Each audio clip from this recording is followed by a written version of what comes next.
Good morning. Merry Christmas, I suppose, in a few days. Thank you for being here. I know a lot of you are anticipating and getting ready for that day, as we are, and we're certainly excited. But more importantly, we're excited you're here today. That means a lot, and we really truly appreciate it. A few. All right, but before we dive into this, um, I might be absolutely crucified for not having a lesson centered around the birth of Jesus. All right. So if that is you and that's what you're anticipating, then just give me a running start. That's all I ask. We're looking in the book of Daniel this morning. Um and the reason for that is because a few months ago, uh a song that I used to listen to a lot by one of my favorite artists popped into my head. And a line from that song was, "You give me presence with your presence alone." And I don't know, ever since then, it's just been kind of replaying in my head. And I was like, you know what? That's a sermon right there. Uh, and I got to thinking about that, and I was like, where do you go from that? Because we have from the very beginning, right? We have so many different instances about where the presence of God was with these people and they did extraordinary things. And without the presence of God, I mean, they would just be and goners, I mean, more or less. So I started writing some of those down and those ideas, but I kept coming back to Daniel. And I was like, that is in the book of Daniel, the story of Daniel is full of the presence of God. And without the presence of God, he would just be someone else. But the reason, and we're going to see this as we move throughout this lesson, but the reason that the presence of God is so prevalent in the book of Daniel is because Daniel kept seeking the presence of God. You see, it's a revolving door. God is with you as long as you are with God. God will find you as long as you seek God. You see the continuous cycle. And you see that throughout Daniel, perhaps more prevalent than anywhere else. So that's where we're going to be. And we're going to look at chapter 1, chapter 2, chapter 3, and chapter 6.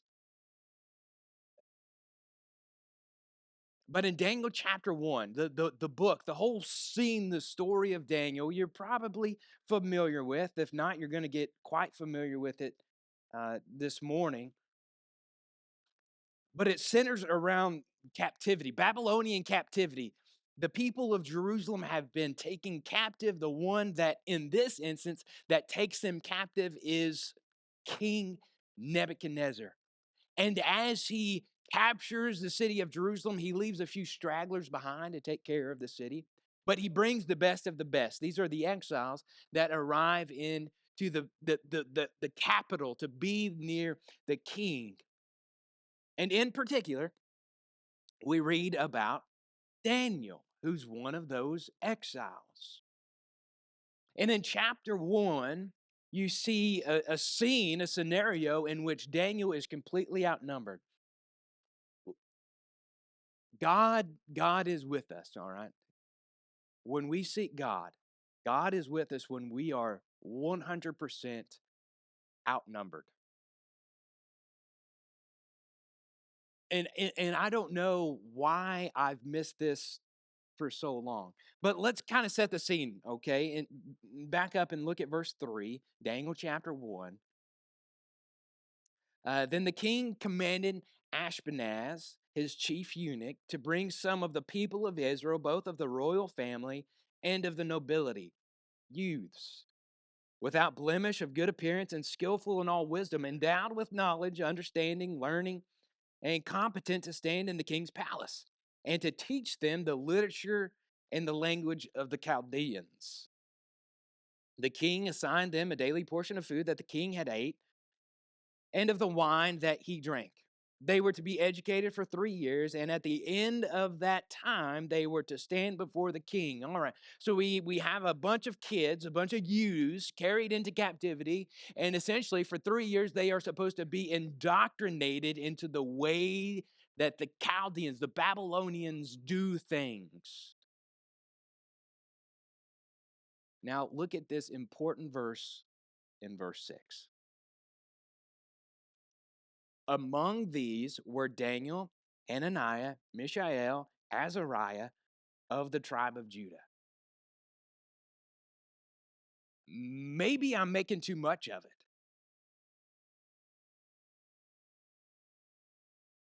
but it I've missed for somehow I've missed the word among these,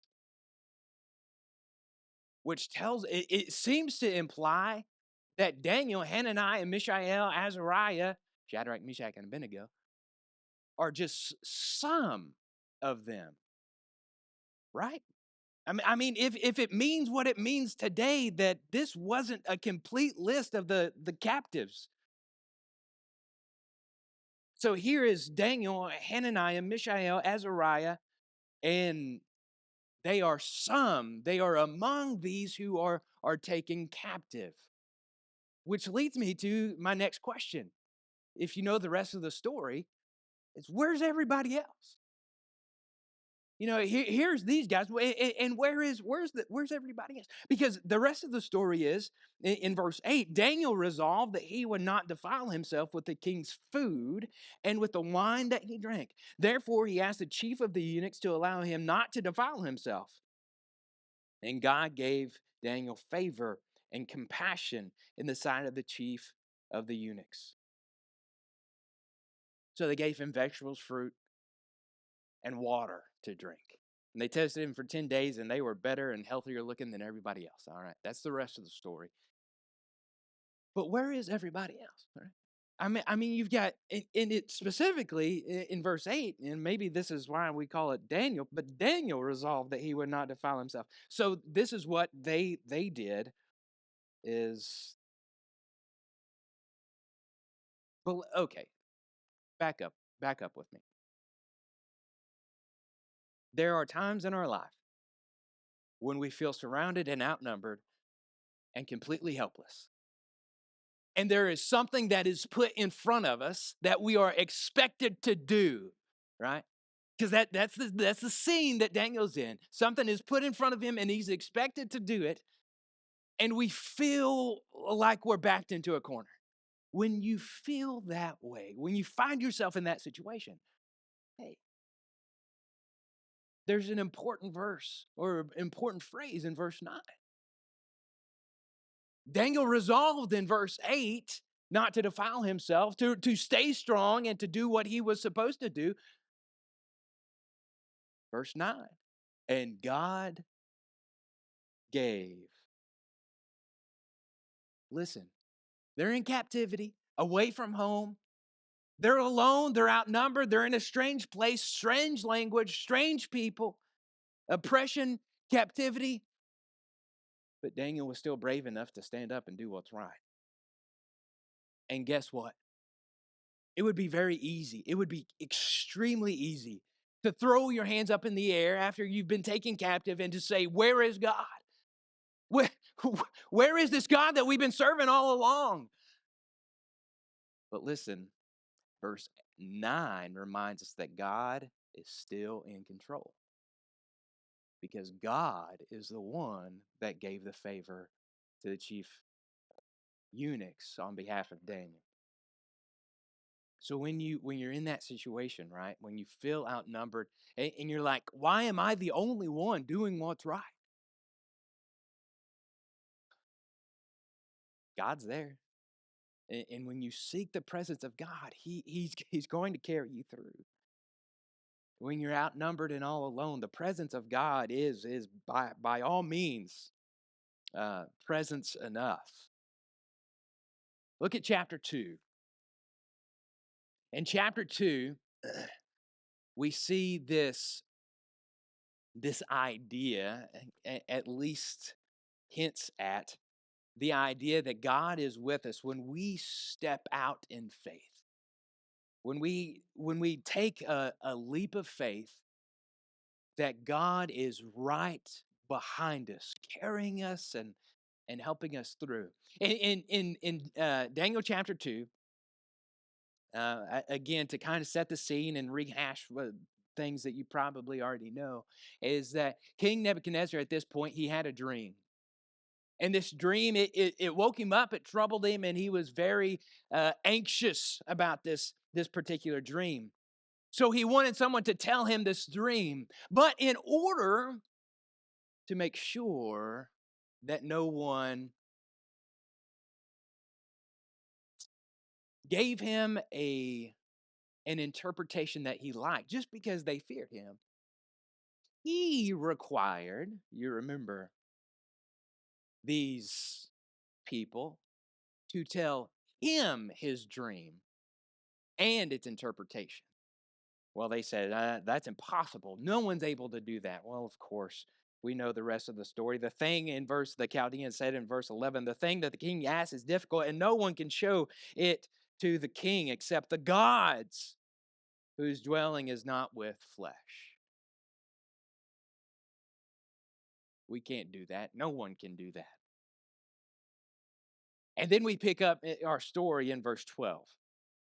Because of this, the king was angry. Nebuchadnezzar was angry and very furious and commanded that all the wise men of Babylon be destroyed. So the decree went out in verse 13, and the wise men were about to be killed, and they sought Daniel and his companions to kill them. Verse 14. Then Daniel replied with prudence and discretion to Arioch, the captain of the king's guard, who had gone out to kill the wise men of Babylon. And his question is, what's the hurry? What's the urgency? Why are we about to be put to death? His question, why is the decree of the king so urgent? This is the step of faith. In verse 16, Daniel went in and requested the king to appoint him a time that he might show the interpretation to the king. It's a big leap of faith. If you read this story, and this is why he's stepping out in faith. If you read this story sequentially and you take it as it is, up to this point, Daniel didn't know the dream. Daniel didn't know what was going on. And that's why we have verse 17. Daniel went into the house and made the matter known to Hananiah, Mishael, Azariah, his companions, verse 17. And he told them to seek mercy from the God of heaven concerning this mystery. So he gets his friends on board, right?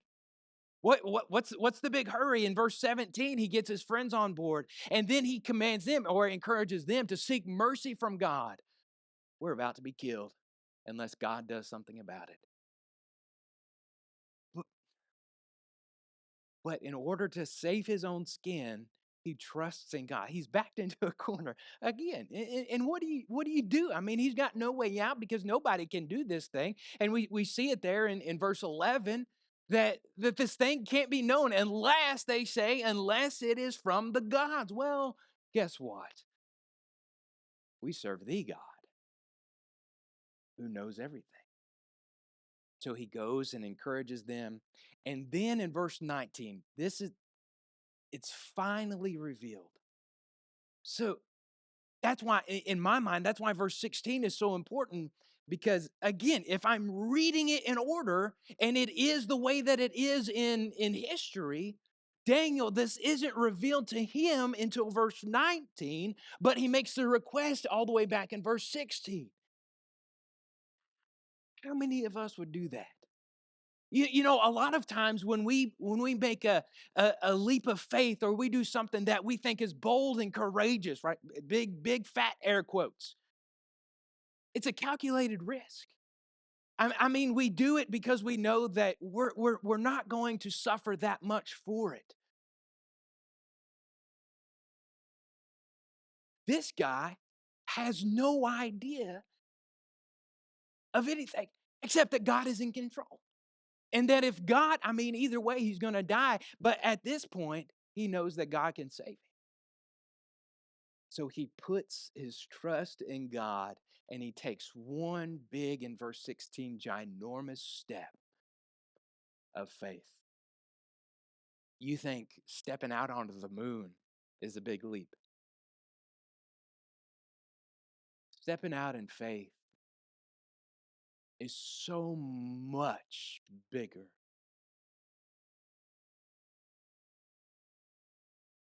But then again, if we truly trust that God is in control of all of this, then that leap of faith, that step of faith, it should really be minuscule. When we take that step, that leap of faith, and do something bold and courageous, not for our sake, but to honor and to glorify God, God is with us.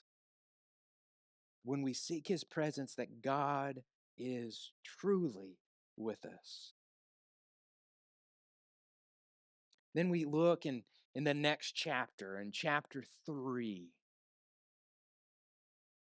Here we see that God gives us presence with his presence when we stand up for what's right. And really we could apply this to a whole host of different situations here in the book of Daniel, but especially in Daniel chapter 3. In Daniel chapter 3, this is one of the great stories that we love to tell our little children, isn't it? Because this is the fiery furnace. I don't know why we choose one of the most morbid stories in the Bible to tell our children. Hey, they try to burn them alive. But that's what we do. In verse 3, in chapter 3 rather, King Nebuchadnezzar has built this huge 90-foot tall statue of himself. And the command was, once it's finished, the command was that everyone bow down and worship this beautiful image that he has made of himself.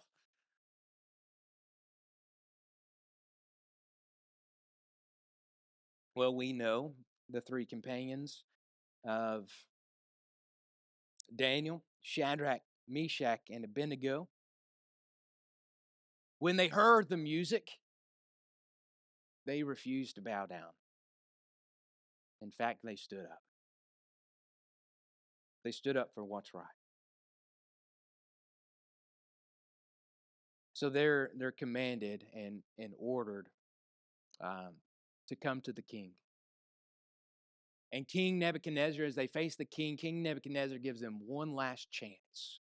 And if you do it right now, here in front of me, if you bow down now, then all is well, and I'll let you go. But if not, you're going to be thrown into the fiery furnace. We pick up with our story in verse 16. Shadrach, Meshach, and Abednego answered and said to the king, O Nebuchadnezzar, we have no need to answer you in this matter. I'm sure that really made him happy, didn't it?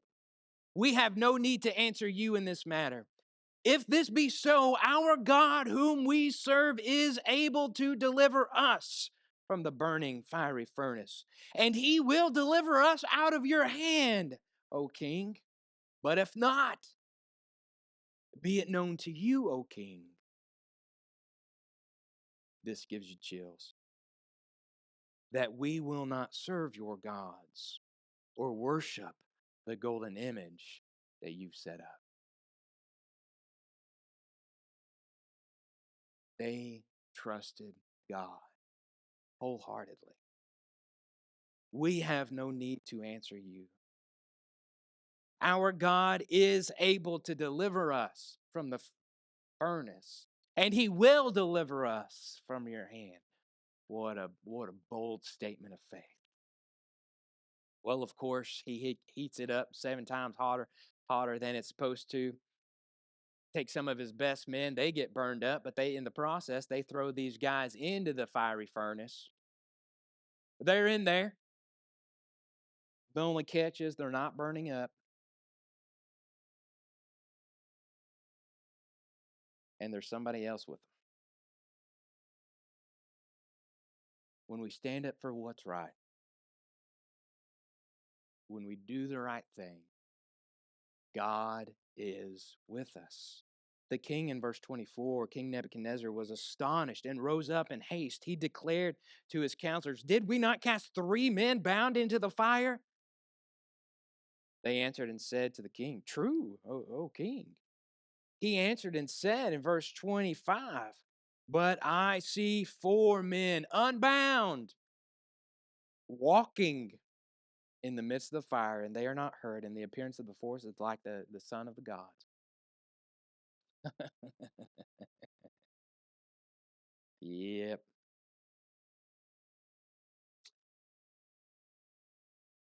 yep. I I don't know about you,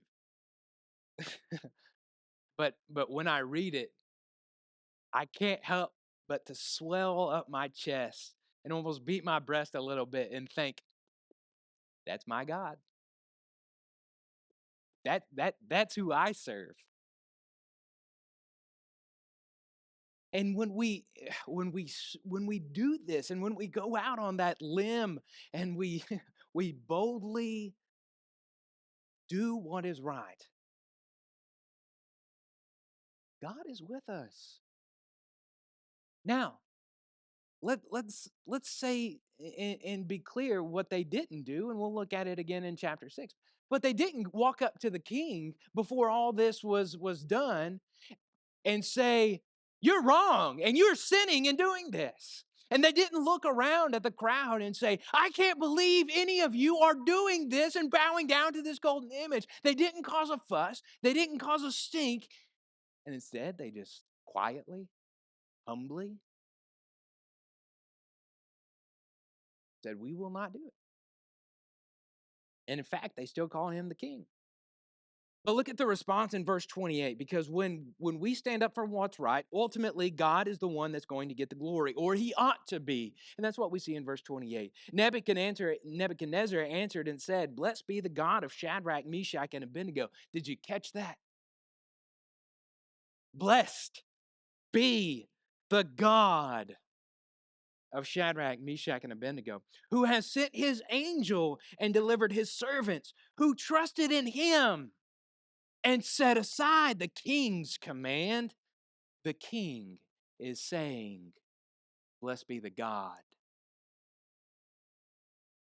the one who delivered those who set aside my command, who set aside the king's command and yielded up their bodies rather than serve and worship any God except their own."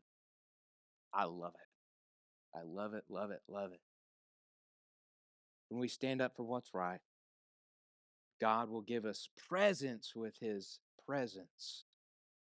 Then in chapter 6, another one of those morbid stories from the book of Daniel that we love to tell our children about.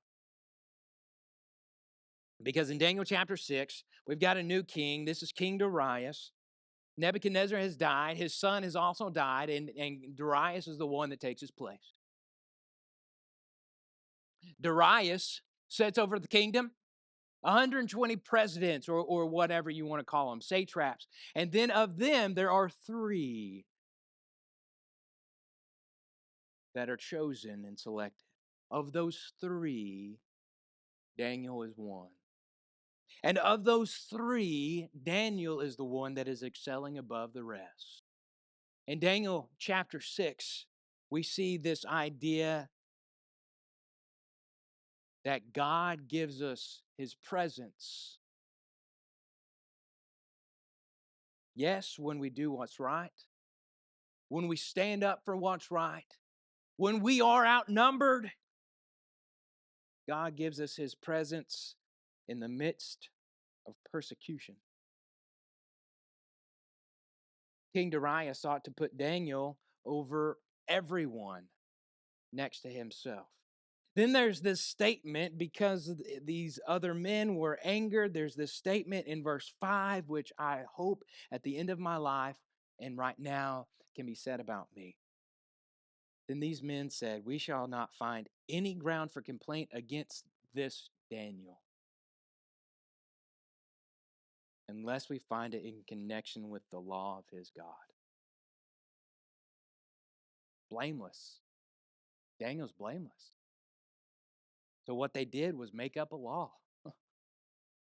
They made something up to get Daniel in trouble.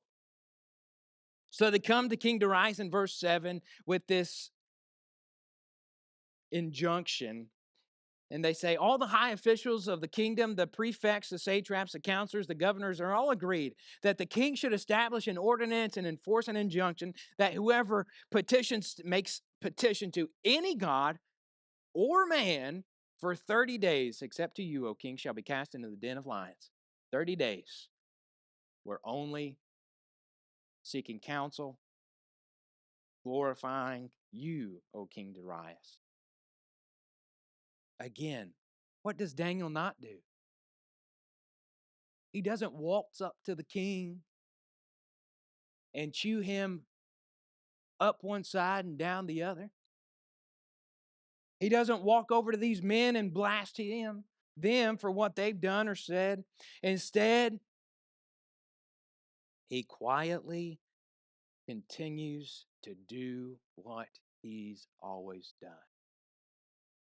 When Daniel, in verse 10, when Daniel knew that the document had been signed, he went to his house where he had windows in his upper chamber open towards Jerusalem. He got down on his knees 3 times a day and he prayed and gave thanks before his God as he had done previously. He kept following God even in the midst of persecution. So they came near in verse 12. They came near and said before the king, concerning this injunction, O king, did you not sign an injunction that anyone who makes a petition to any god or man within the 30 days, except to you, O king, shall be cast into the den of lions? The king answered and said, the thing stands fast according to the law of the Medes and the Persians, which cannot be revoked. Of course, today we could translate verse 12 into a thumbs up emoji, right? Yep, sure did. But continue reading. Verse 16, then the king commanded Daniel was brought and cast into the den of lions. And the king declared to Daniel, may your God whom you serve continually deliver you. Do you see the compliment in there? May your God whom you serve continually deliver you.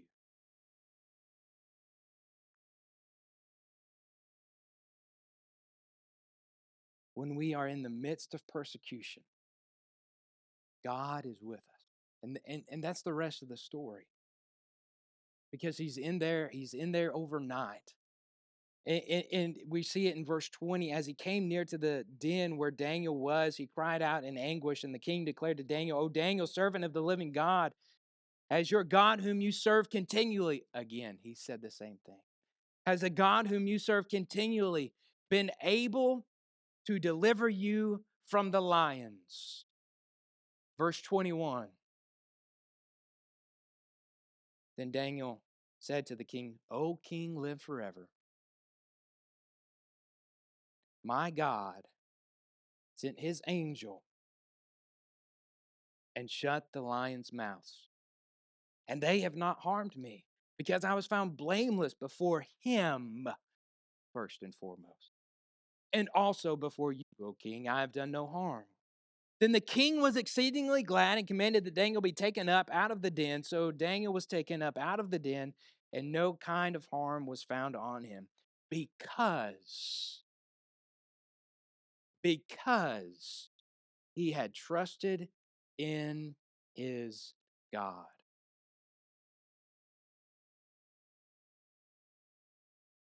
You see,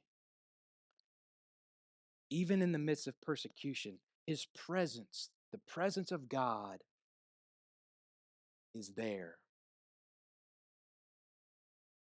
Whatever situation in life you are in, the presence of God is presence enough. I mean, does he would we serve God if he took away everything from us? Look at the story of Job. If we find ourselves in that story, would we continue to serve God?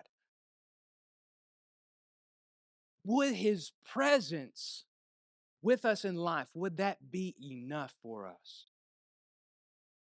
A lot of times in the story of Daniel, that's all they had, but it was enough for them to remain faithful.